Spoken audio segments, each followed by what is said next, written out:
Hey everyone, my name's Walter, and we're back here with more of the same from Reddit. I had other plans, but then I saw this story and I remembered a comment I got the other day. Next time, a story about a religious neckbeard, please. Oh, I can do that. Neckbeards are those bearded gentlemen who often aren't great at interacting with other people. They often have bad hygiene and sometimes even dress to the nines. They're known for being smug atheists, but, they can be religious too, as we shall see. Anyway, let's get into it with more neckbeards from Reddit. Right, this is one of my videos, so we're going to start with some posts from Reddit Just Neckbeard Things. Hi, Arissa. I have always had a preference for Japanese girls like yourself, but goddamn, you are a different breed. I went to Japan a year ago. I loved the culture. Would you like to go on a date with me? I could pick you up and we could have a ramen date and maybe visit a sake bar afterwards. Forgive me if this is too much, but you are too kawaii. I'm Chinese Indonesian. Well, you miss every shot you don't take, right? You probably also miss every shot that involves using random Japanese words. When I see a woman, I stand at full attention because she's got some respect coming. I abandon all my lesser instincts and I prepare myself to enter the happiness of a conversation. Oh, women are coming to storm the gate, boys. You best prepare for surfers on the blue wave. Oh, right, Lucas. Let's see an example of how much respect you give women. Dear females, don't touch any male in my house other than me. I'll call the police. Decide to be with me. That is your choice. I'm making it for you. Oof, that went downhill quickly. This next one is definitely the proper way to be using Zoom right now. Sorry to distract the rest of the lecture, but I would love to confess my feelings towards you.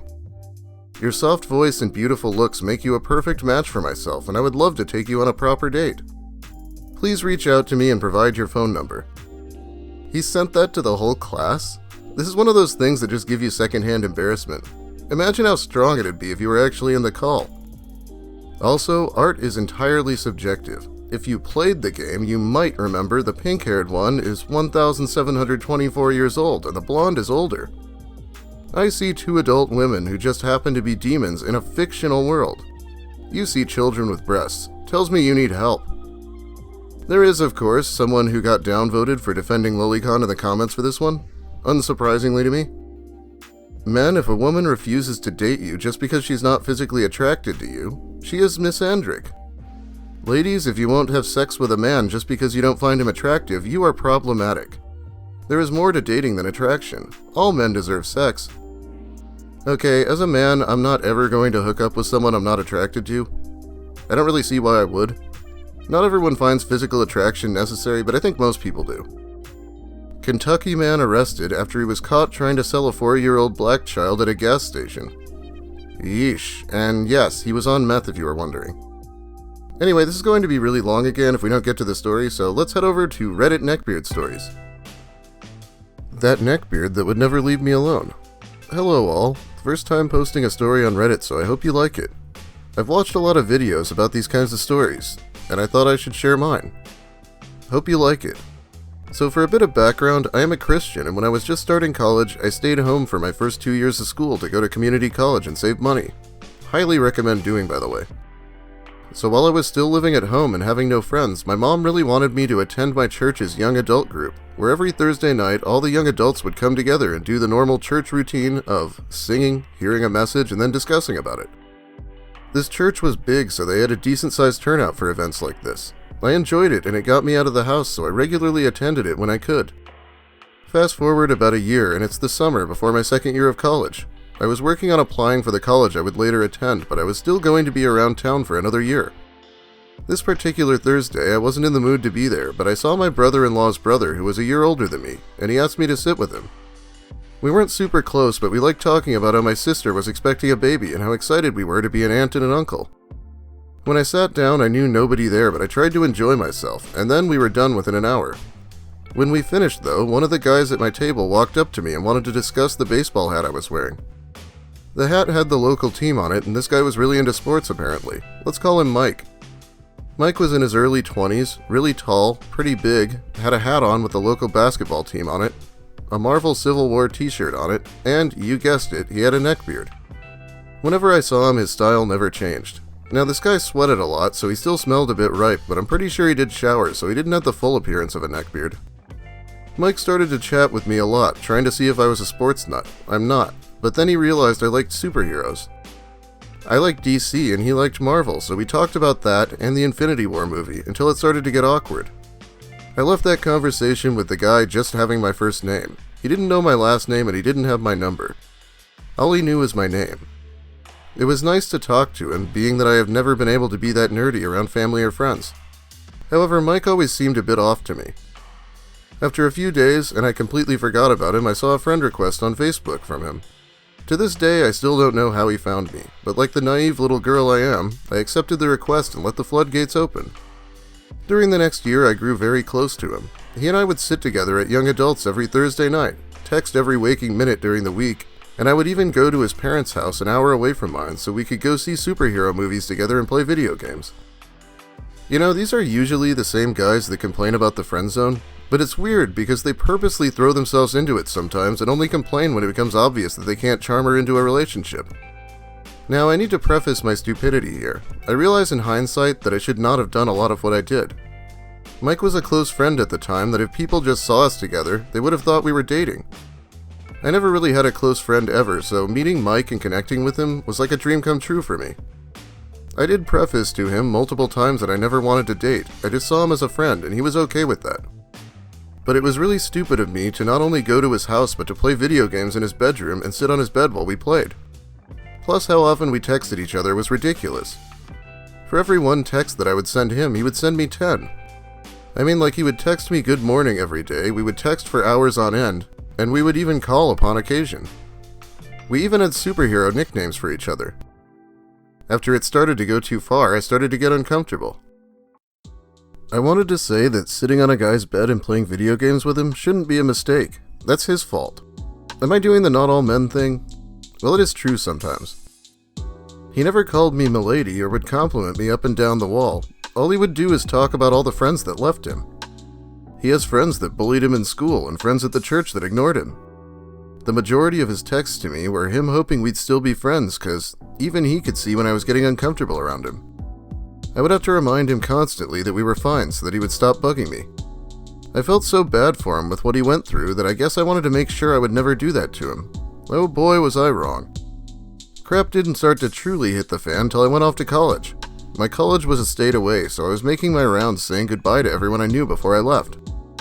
After a while of being uncomfortable around Mike, I was hoping the physical distance from him would make him back off. By this point, I wouldn't go to Young Adults if I wasn't in the mood to see him. So when he knew I was leaving, he texted me to ask if we could talk after Young Adults on the last day I would be there before leaving for college. I wasn't sure what he was going to say, but I knew it would be over soon. So the Thursday meet ends, and I'm hugging and saying goodbye to all my friends before going off into a separate room to talk to him. His idea, not mine. He basically tells me he'll miss me. He doesn't know what he's going to do while I'm gone. We pray together. I found that weird. We hugged, and then I went back into the other room to grab my things and finish off my goodbyes before I left. Before I left, I got stopped by a friend that knew Mike. Now, this girl was always off, but still very sweet. As she and I were saying goodbye, she told me, "You know, Mike told me that he wanted to ask you out if you weren't going to school." I seriously wanted to throw up. Knowing that he wanted to date me made me want to leave for college faster. Mike didn't know that she told me this, so he kept texting me up until when I moved into my dorm a few days later. I had enough of this, and it seemed like if I didn't ask for space, I wasn't going to get it. I texted him my first night on campus and told him that since I was starting something new that needed to focus all my efforts on college life. I told him he needed to back off. He didn't like it, but I didn't give him much of a choice. He respected my request and left me alone. For 2 weeks. Around Labor Day weekend, some girls I lived around were planning a trip off campus for the weekend, and I decided to join them. On our drive to the place, Mike texted me out of the blue. I had not heard from him in a while, so it felt good to talk to him. We first did the normal conversation, like, "How are you and how's life?" But then 2 of the cars in our group of girls were in a bit of an accident, so all of us were trying to figure out what we needed to do. There were like 6 cars in our group, and we all wanted to stay together, so we were trying to figure out how to handle this. As this is happening, Mike is starting to ask the question, "Are we still friends?" I basically told him, "Can't talk now, some friends got into an accident, talk to you later." That did not faze him. He kept asking if we were good, being what happened 2 weeks prior. Being that I and 15 other girls were stressed out of our minds, I told him I can't talk about this right now. That didn't stop him. After trying to tell him this isn't a good time for almost 3 hours as we were sitting at a Taco Bell waiting for the girls to finish up with the accident report with the police, I decided to ignore his text for the weekend. After the weekend was over, I sat in my dorm and finally wrote down everything I could think of. I knew that he liked me, he and I texted way too much, I have a life in college and he needs to find his own life away from me. Now this is more of a weird thing Mike did, but whenever Mike and I would text, no matter how long or short the message would be, he wouldn't use any punctuation whatsoever. No periods, no commas, no question marks, no quotations, nothing. He had his reasons, but I don't remember what they were. So after I sent him this message, he sends me a full run-on sentence about how he's so pissed at me and all he was doing was trying to be a good friend. I was finally about to convince him to text me once in a great while, like maybe once every week or two, so we could still be friends and I could focus on school. Then I did the most freshman thing you could ever do in college, and I got a boyfriend within 2 months of starting school. I posted on Facebook about it, and Mike found out about it pretty quickly. He started spamming me with questions like, what's he like? Does he like comics? How was your first date? How'd you meet? Now, these are questions that I would gladly answer if one of my girlfriends asked me, but I was not planning on gushing about my new boyfriend to Mike. Around this time was when Mike started noticing that I wasn't texting him back. I'm not sure if it was at this point that I blocked his number and unfriended him, but that did happen at some point around here. That was when he started to email me either voice memos or even longer run-on sentences in which he said he believed God told him that we were going to still be friends after this. He even said that he had a vision that Jesus told him that I was being tempted at my school by Satan. I was at a Christian school, not a public party school. I was fine.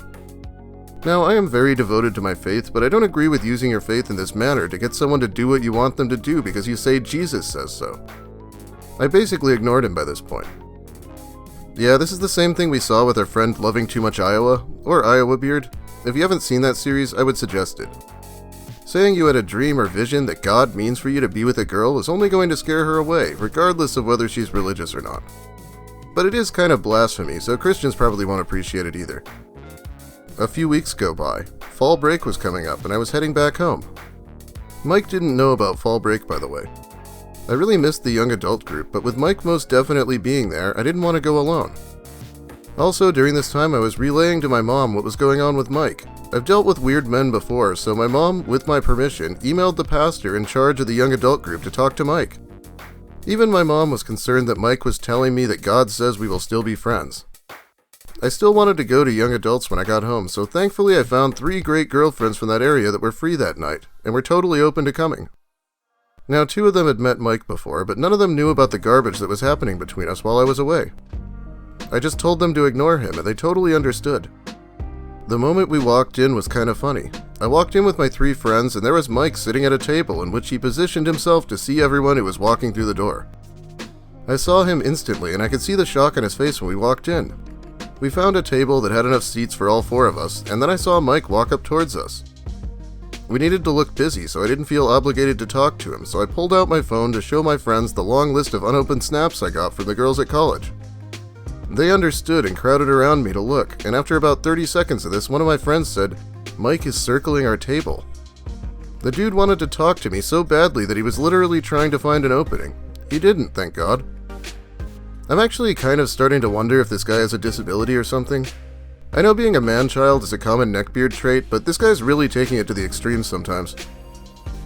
After the evening was done, that pastor that my mom emailed pulled me aside to ask what was going on with me and Mike. I told him about the God carding, and he understood that this form of Christian manipulation is bad and that he would talk to him. My friends and I even saw Mike on a couch crying when we left. We found it funny, but I still felt bad that I had to get this pastor involved. The rest of the night was pretty enjoyable, and I had a great time with my friends until I got home that night and opened Instagram. I had a message from him that started with, "Why can't we be friends?" I never opened that message and automatically deleted it. I didn't want to deal with him, and my friends, my boyfriend, and my mom wanted me to delete it. I think that was the night I blocked him on social media. I was done, and I was hoping he got the message. He didn't. I would call this a really bad way to deal with it, but I think she already tried the direct method multiple times, and he just was not receptive to it at all. She also might have been realizing why this guy's friends always started avoiding him eventually. He doesn't really get personal space. I went back to school, and I started to get emails from him again fairly quickly. He seemed calm and collected, which was weird. And then I read the email in which he stated that we were great friends and I was shutting him out. He said that I needed to open up to him again. I even got a text from one of my friends that Mike knew through me, which said that Mike started to message her. I even called my mom, and she said that Mike found her on Facebook too and was trying to convince her to convince me to talk to him. That was the last straw. I was done. I sent him an email back blatantly saying we were done as friends and that if he ever contacted me again, I would delete it and block him. You'd think that would be it for this neckbeard. Nope. He first tried to get that same friend he was messaging to hate me, and when he realized that didn't work, he wrote hate comments on a second Instagram account that I used for my art, calling me a sinner and saying I backstabbed him in the butt. His words, not mine. I deleted them the moment I found them. This guy was such a child. I did creep onto his Instagram a few times to see that he would talk about how he left a toxic friendship with a sinner, and even called me by name once to say how horrible of a friend I was, and that he couldn't understand why I did this to him. At the beginning of the new year, I broke up with my boyfriend, and the next day, I get an Instagram message from one of Mike's secondary accounts saying he's sorry that the relationship didn't end well, and that he was there for me if I needed to talk to him. This guy was blocked from all my social accounts, and you could only truly tell we broke up by my Facebook status. Mike was a legit stalker. The last time he tried something stupid was when he messaged me on my birthday of all days, saying that the same pastor my mom talked to was saying that we now needed to reconcile. I was still in school and was so done with his garbage that I emailed that pastor right away and asked if this was true because I don't believe anything Mike says anymore. The pastor reassured me that he was not saying that at all and was telling him that he needs to respect my wishes and leave me alone. That ended badly for Mike. I still haven't talked to Mike since then, and I occasionally see him around. I found out the reason his friends left him before I befriended him was basically for the same reason I had to leave him. He was too clingy and would expect them to be super close to him, to where it was almost obsessive. He befriended a dating couple before me, and they had to distance themselves from him when he started to get really clingy to the girl like it was a 3-person relationship. Man, I wish we had that story instead. That sounds even cringier than this one. Before the pandemic, I saw that he was hanging out with a new girl toy, and I debated so many times to go up to her to hopefully help her. My issue was that I knew that girl had gone through a lot. I haven't spoken to her in almost a decade, and I was pretty sure Mike made me sound like a horrible jerk for throwing our friendship away. I hope Mike doesn't burn her. After throwing Mike to the curb and moving on with my life, I will say that I don't miss that friendship. I wish I could have handled it better, but the life lesson comes in handy when friends of mine are dealing with weird people and I can give them first-hand advice. I graduated from college this past May, and I have happily dated the best man in the world for the past year. Wait, I thought I was the best man in the world. What the fuck? We're planning on getting engaged in the really near future, so I can adequately say I'm really happy. He's a nerd like me, and he lets me drool over everything nerdy. And he is nothing like Mike. Thank God. Thanks for reading. Well, there it was, a religious neckbeard. I still get the feeling that this guy must have some kind of condition. Crying on the couch at youth group, latching on to anyone who will talk to him. As far as the story said, he never even really tried to hit on her, which is probably the weirdest detail for me. But yeah, the texting would definitely get old, and acting like she's being tempted into sin is such a manipulative tactic, as is going to her mom about it. Yikes. Anyway, this video is getting too long. A few people asked me why I don't like my videos being long, and it's because it's more work, and my laptop loses its shit when something goes over 15 minutes. It's just not great for me. Anyway, I had a vision that Jesus was telling me that that's about all the time I have for you today, so thanks for watching, everyone. If you liked the video, please leave a like. If you have something to say about the posts or the story, you should let me hear it in the comments. If you're new here and like the video, consider subscribing for more of the same. I've been producing content more regularly lately, so stick around. Now let's shout out my patrons. I try to do this once a week. Levon, Chris Sturman, Invader Jill, Cody Smith, Horatio T, Justin Godsey, Chocobo Asylum, MDB 3000, V stands for, Mason Alessander, Elvis Needs Boats Bennett, Cho, Shay Parker, Mary Vinorski, Spoonie the Rogue, Hunter Malcolm, Amanda Gillies, Jacob K, Camper Supreme, Knit1 Code 2, Roy, Lil Spoon, Shit for Brains, Ms. Mayhem, Jubes, Regrettable Stitches, and Esperova. And thanks to new patron Maxo11X. Thanks so much for helping me out with demonetization so I can say fuck and other great words I like to use. My last Nice Guy video was demonetized for sensitive issues, which is supposed to be for current event stuff. Yeah, beats me on that one. In other news, the West Coast is on fire. I don't expect to be burned down myself, but everything's looking like Silent Hill out here, so that's cool. Anyway, have a great night, everyone. And if someone blocks you on social media, it probably means they don't want to talk to you, regardless of if you found Jesus.